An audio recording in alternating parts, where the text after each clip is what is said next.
Olá pessoal, seja bem-vindo a mais uma aula do projeto História com o professor Marcelo. E hoje nós teremos a nossa aula número 8. E qual o tema?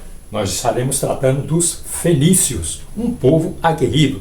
Nos termos de hoje, nós chamaremos esse povo de um povo empreendedor, porque eles se dedicaram ao comércio e se dedicaram com muito sucesso, porque eles tinham a amplitude do mar Mediterrâneo diante de si e usaram isso a seu favor, apesar do seu minúsculo território. Quando a gente for ver adiante, a gente vai ver que o território dos fenícios era bem pequenininho, mas eles souberam passar por cima dessa adversidade e usar o que tinham a seu favor. E o que tinham a seu favor? O Mediterrâneo, o mar Mediterrâneo. Vamos comigo? Vamos ver algumas informações prévias antes de nós navegarmos com esse povo, tá bom? Me acompanhe. Bom, vamos a algumas informações básicas antes de nós começarmos a navegar para valer com esse povo, com os fenícios, na nossa aula número 8.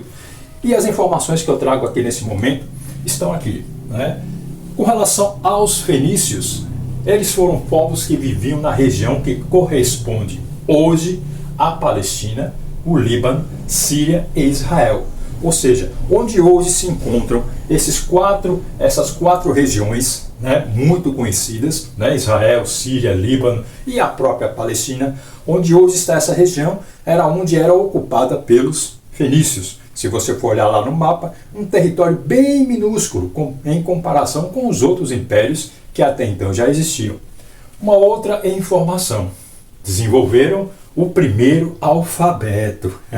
Esse alfabeto que a gente usa, B, C, D, F, G, H, J e por aí vai, foram os fenícios que começaram a dar os primeiros passos. Essas letras que nós usamos para nos comunicarmos foram os fenícios que introduziram elas, porque até então havia um sistema de escrita muito complexo e a atividade comercial exige uma escrita mais simplificada. E os fenícios deram um grande passo nisso daí que a gente vai ver adiante.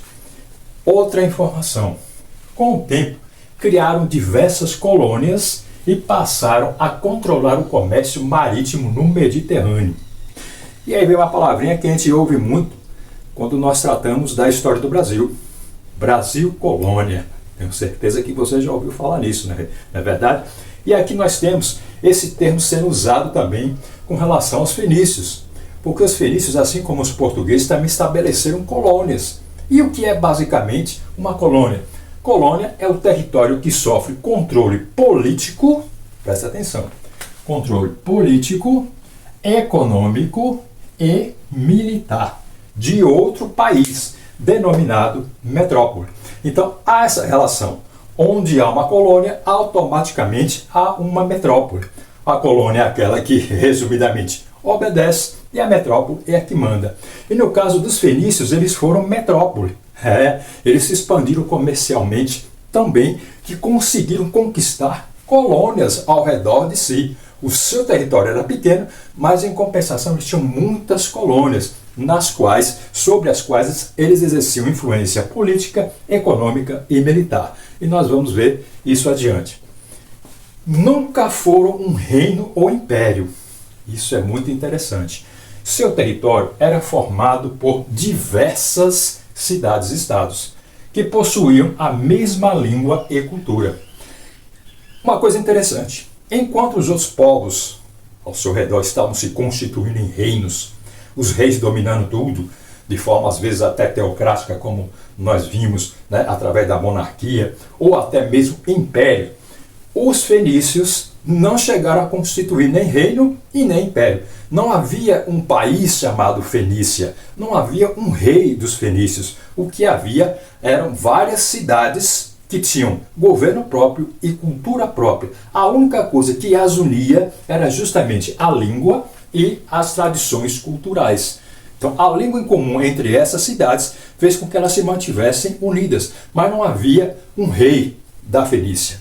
Havia um rei, por exemplo, de Tiro, o rei de Biblos, o rei de Sidom e outras cidades, né, da Fenícia, da região chamada de Fenícia. Então, aqui algumas informações que é bom a gente ter em mente, que a gente vai precisar, não só para tratar dos fenícios, como também, eventualmente, em outros assuntos, tá bom? Podem aí tirar um print se quiser e anotar e memorizar, porque nós vamos necessitar dessas informações. Vamos adiante? Voltei! E aqui nós temos um mapa que traz a localização geográfica do povo que nós estamos estudando. Que povo era esse? Muito bem, os fenícios. Observando aqui atentamente o mapa, a localização da Fenícia. Era bem pequenininha. Ao redor dela haviam já outros impérios, inclusive ela está incrustada, ela está inserida lá no contexto da Mesopotâmia. Nós temos aqui a Fenícia, um território bem pequeno, territorialmente falando. Mas a gente pode observar que a Fenícia está de cara, frente a frente com o mar Mediterrâneo. E como eu disse lá atrás, a Fenícia ela foi um povo empreendedor. E eles pensaram, por que não usar esse elemento natural ao nosso favor? Para navegar é preciso que barcos, navios. Então, os fenícios, se eles se desenvolveram na observação do próprio mar, que estava à sua frente, quanto também na fabricação de navios, porque seria o principal meio de transporte que eles iam utilizar nesse contexto aqui. E para fabricar navios na época era necessário madeira, algo que a Fenícia também tinha em abundância, que era o cedro, uma madeira muito propícia à fabricação de navios. Então os fenícios se desenvolveram na arte de conhecer o mar, né, as suas intempéries, quando é que o mar estava bravio, quando é que estava calmo, quando é que ele estava propício ou não à navegação, e também se desenvolveram na arte de construção de navios, a construção naval. Então, os fenícios usaram as adversidades para buscar as suas saídas, para buscar a saída para cada problema que surgiu, principalmente no contexto econômico. Grandes impérios a cercavam e a Fenícia ela precisava se destacar de alguma maneira. E nós vimos agora nas observações que a Fenícia não chegava a formar um reino, como os outros ao seu redor, um reino só da Fenícia. Não existia. Existiam várias cidades-estados que juntas, unidas pela língua e pela cultura, formavam o povo fenício. Vejam que ao redor aqui tem, como eu já disse, a Síria, a Mesopotâmia, o próprio Egito que nós estudamos, e a Fenícia ali pequenininha, então ela precisava se destacar de alguma forma, e essa forma foi justamente usando o mar Mediterrâneo ao seu favor. E quando se trata de comércio marítimo, no qual os fenícios se desenvolveram bastante, eles estabeleceram rotas comerciais, ou seja, eram os caminhos que os levavam através do mar Mediterrâneo aos povos com os quais eles negociavam, faziam algum tipo de negócio, uma troca de mercadoria, por exemplo. E nós estamos vendo aqui que cada linha dessa indica uma rota que eles seguiam para levar as suas mercadorias e trazer aquilo que eles não possuíam, era uma espécie de troca. Os fenícios forneciam o que os povos ao seu redor precisavam e eles traziam de volta aquilo que eles não possuíam em seu território. Aqui nós temos aqui essa parte verdezinha aqui, é o território da Fenícia, bem pequenininho. Temos as principais cidades que nós já vimos, Bíblos, Sidom, Tiro, Gaza, já ouviram falar da faixa de Gaza, né? Vejam como a história ela é ativa, né? E por aí vai. Essas linhas amarelas significam as rotas marítimas, pelas quais eles navegavam com seus navios para levar mercadoria e trazer também de volta mercadorias. Já esse pontilhado verde são as rotas terrestres. Os fenícios não se limitaram somente ao mar, eles também usaram as rotas terrestres para negociar os seus produtos. E aqui na legenda nós temos alguns desses produtos, né? O ouro, prata, cobre, chumbo, zinco, objetos metalúrgicos e por aí vai. Então uma infinidade de produtos eram levados e trazidos por essas rotas. E os fenícios estavam dominando o comércio no Mediterrâneo, né? E o que acontece também é que nesse domínio do comércio mediterrâneo, muitas trocas eram feitas. E aí vai exigir também um sistema de escrita mais rápido e mais eficaz, que nós vamos ver aí adiante. E os fenícios também tiveram que desenvolver esse sistema de escrita. Então, nós temos aqui as principais rotas comerciais tomadas pelos fenícios. E com relação ao comércio dos fenícios, temos aqui alguns dos principais produtos que eles negociavam. que eles possuíam em grande quantidade e que interessavam aos outros povos. Por exemplo, fabricavam a púrpura tíria, com a qual produziam a cor púrpura, artigo de luxo. A cor púrpura é uma cor avermelhada. E os fenícios conseguiram desenvolver essa substância chamada de púrpura tíria, na qual eles mergulhavam os tecidos para torná-lo, de certa forma, avermelhados, em maior ou menor tonalidade. E isso agregava valor ao produto. E os povos ao redor se interessavam muito pelo tecido fenício, justamente por essa cor púrpura. Mais tarde, essa palavra púrpura vai se associar muito intimamente aos fenícios, como a gente vai ver em aulas posteriores. Lembrem disso, viu? Possuíam também objetos ornamentais, colares de todas as espécies, pulseiras, braceletes, objetos de adorno, já que eles tinham, como nós vimos anteriormente, muito ouro, muita prata em seu território. Eles utilizavam, dentre outros metais, é claro, para fabricar essas joias, esses adornos que eram muito apreciados pelos povos vizinhos. Produção naval, isso aí ficou bem na cara, né? Inclusive aqui na figura nós temos algumas representações desses navios fenícios. Possuíam cedro em grande quantidade em seu território, que é uma árvore presente na atual bandeira do Líbano. Vai lá no Google, pesquisa bandeira do Líbano. Aquela árvorezinha que tem lá na bandeira é representando justamente o cedro, porque nós vimos que o Líbano de hoje é onde viviam os fenícios. E lá havia em grande abundância essa madeira que era utilizada não somente para fabricar navios, mas também móveis e outras coisas necessárias. Então o cedro também elevou os fenícios a um grau muito grande no que se diz respeito ao comércio marítimo, semelhante a um certo país que tinha uma madeira que era muito procurada lá na Europa. Se lembra que país é esse? Deixa aí nos comentários. E associado à expansão do comércio, houve também a expansão colonial. Nós acabamos de ver o que é uma colônia. É quando um povo é dominado por outro, militarmente, economicamente, politicamente.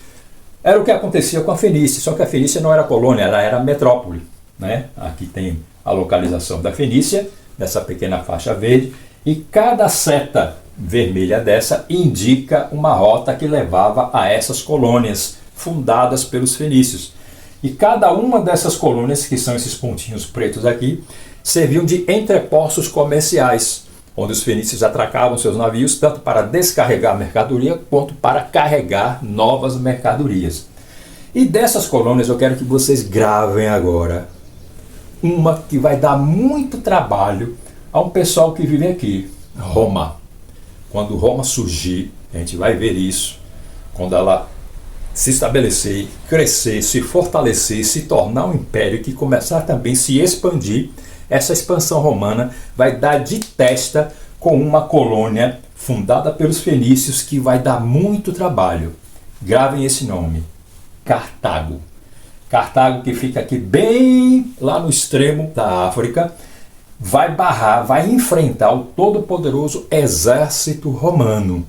Vai ser um conflito muito intenso que nós vamos estudar em detalhes na medida do possível, tá bom? Então, dentre todas as colônias que existiam aqui ao redor do mar Mediterrâneo, que eram exploradas pelos fenícios, gravem esse nome, Cartago. E aqui está ele, o famoso alfabeto fenício. O alfabeto fenício ele era composto, de forma bem simplificada, de 20 e poucas letras, vamos assim chamar, 20 e poucos símbolos que representavam o som da voz humana. E nesse momento, os pesquisadores, ao se debruçarem sobre o estudo dessa escrita, perceberam que os fenícios não utilizavam as vogais. Lembre-se disso. O alfabeto fenício não possuía as vogais. Um outro povo, que eu não vou dizer aqui, mas se você já souber, coloca aí nos comentários, vai pegar esse mesmo alfabeto e vai inserir as vogais. Mas os fenícios, logo de início, não utilizavam vogais. E nós temos aqui alguns desses símbolos que representavam o som da voz humana. E isso ajudou muito, principalmente nas atividades comerciais, que exigem muitas anotações, muitos cálculos. e nós vimos que os fenícios tinham uma atividade comercial muito intensa, principalmente ao redor do mar Mediterrâneo, tanto que chegaram a fundar colônias. Então os registros precisavam ser precisos e simplificados, já que os registros também viajavam com os barcos e tudo mais. Se fosse uma escrita muito complexa, como a dos egípcios, lembra? Que eram 3 sistemas de escrita, e os fenícios não se deram muito bem com isso. Os próprios egípcios, nem todo mundo dominava, e os fenícios precisavam de uma escrita mais simplificada. A cuneiforme lá dos sumérios me dava muito trabalho. Por quê? Porque era feita em pedra, em barro. Para transportar isso era uma dificuldade muito grande. Então os fenícios, inteligentes, porque são da raça humana, eles fazem parte da minha e da sua raça, né? Nós somos inteligentes, nós buscamos aperfeiçoar nosso conhecimento. Então os fenícios, juntando tudo que se diz respeito à escrita na época, elaboraram esse sistema mais simplificado. Vocês podem até fazer uma pesquisa que vocês vão encontrar mais informações a respeito disso aqui. Então nós temos aqui o alfabeto fenício simplificadamente, ok? Bom, pessoal, estamos chegando ao finalzinho da nossa aula número 8. E eu quero agradecer a você que já é inscrito, que vem nos acompanhando, que vem assistindo nossas aulas do começo ao final, porque isso é importante, certo? Então nós do Projeto História com o Professor Marcelo agradecemos profundamente. E se você ainda não se inscreveu, inscreva-se, assista nossas aulas, curta, né? Clique lá no like, deixe seu comentário, porque o espaço, como eu sempre digo, é nosso, tá ok? Eu agradeço imensamente, porque se aqui chegamos foi graças a Deus e também a participação de vocês. E para a nossa reflexão, que já se tornou um hábito aqui entre nós, no nosso projeto, no finalzinho, eu quero deixar para você uma frase do nosso querido Castro Alves, o poeta dos escravos. E dentre muitas coisas que ele escreveu, inclusive o poema Navio Negreiro, que é o mais conhecido dele, né? Ele escreveu o seguinte: bendito aquele que semeia livros e faz o povo pensar. Forte isso, né? Pense nisso, semeie conhecimento, leia muito, se informe bastante, porque isso vai te ajudar a ser pessoa, a ser um ser humano completo. Nós temos visto isso desde o início do projeto História com o professor Marcelo, que o homem é um ser que evolui constantemente. E essa evolução é graças ao seu conhecimento. Portanto, busque o conhecimento, semeie livro, semeie informação, tá bom? Muito obrigado, gratidão mais uma vez e até a próxima.